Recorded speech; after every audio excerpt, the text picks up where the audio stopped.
It's Trump.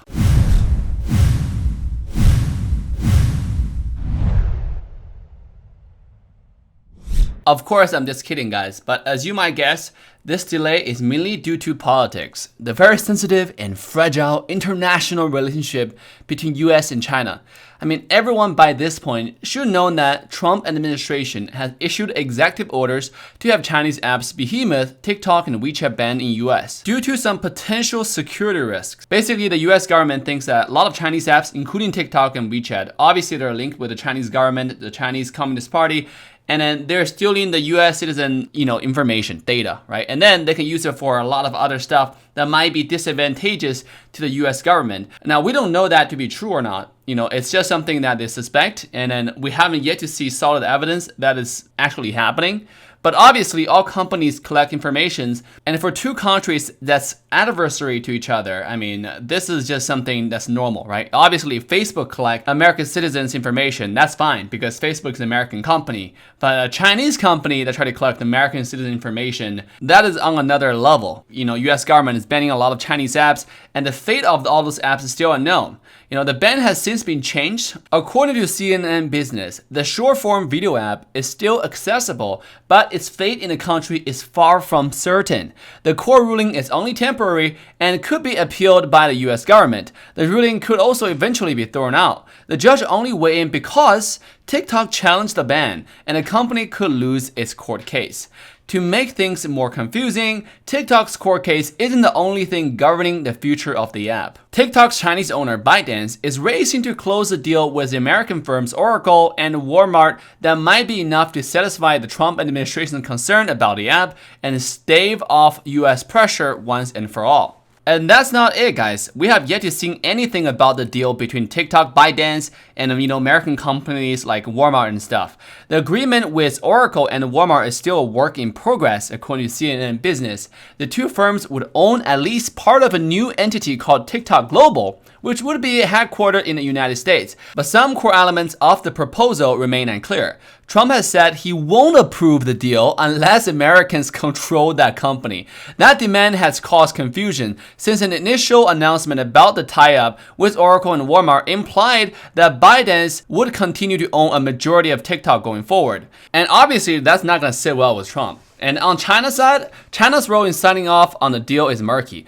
In August, Chinese regulators introduced new rules that govern the sale of certain kinds of technology to foreign buyers.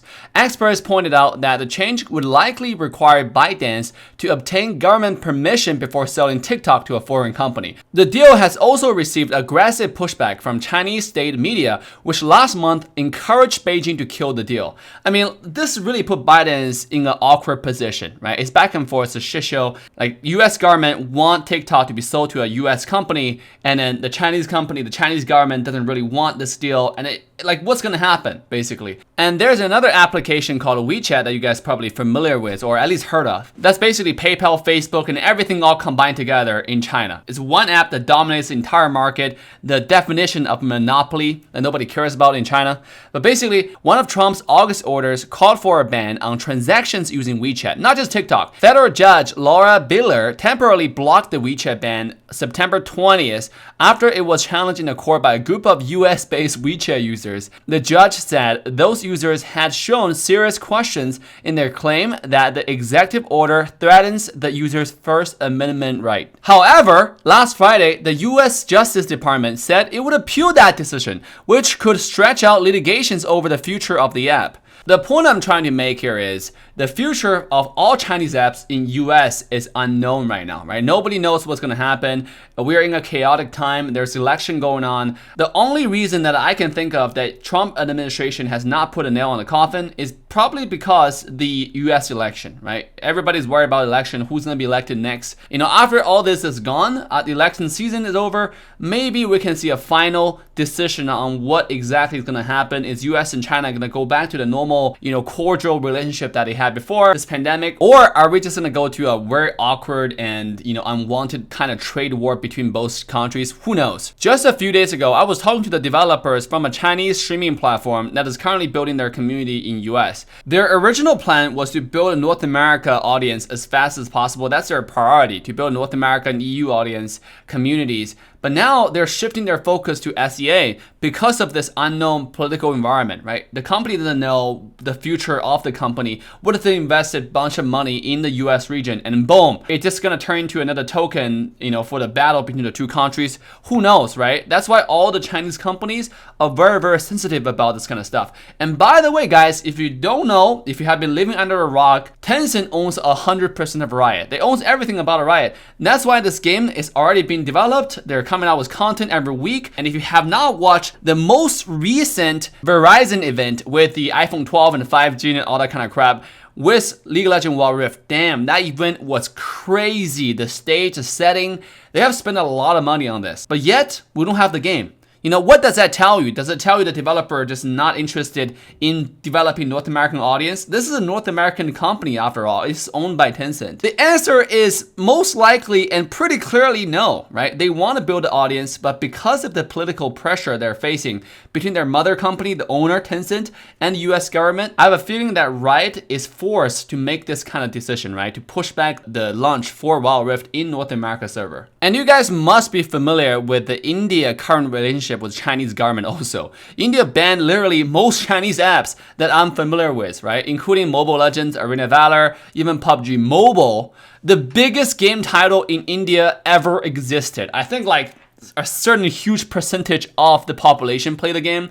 And then the prime minister actually came out and said, you guys need to play less PUBG Mobile, right? That's how big that game has become in India. In fact, a big chunk of PUBG Mobile's market share is in India. So imagine Tencent and Riot just came out and be like, we're gonna launch this game globally in all the big regions like India, like North America. I mean, what do you think is gonna happen? The Indian government and the US government are probably gonna be like, yo, this is just another app that we gonna ban and use it as a leverage, a huge leverage against the Chinese government, right? Now, personally, I don't know too much about politics. Government has a lot of concerns for their own people, for their own government. I don't have any information. I don't have any details on, actual facts about what they're concerning over, but I'm pretty sure each individual government is looking out for the best of its own people. So there are a lot of stuff that's going on. The whole point of it is because of this whole election season, because of all the pandemic, because of the US and China and India relationship right now, it's just a shit show, right? So we have to come from an understanding perspective to really see that Riot doesn't want to delay the game.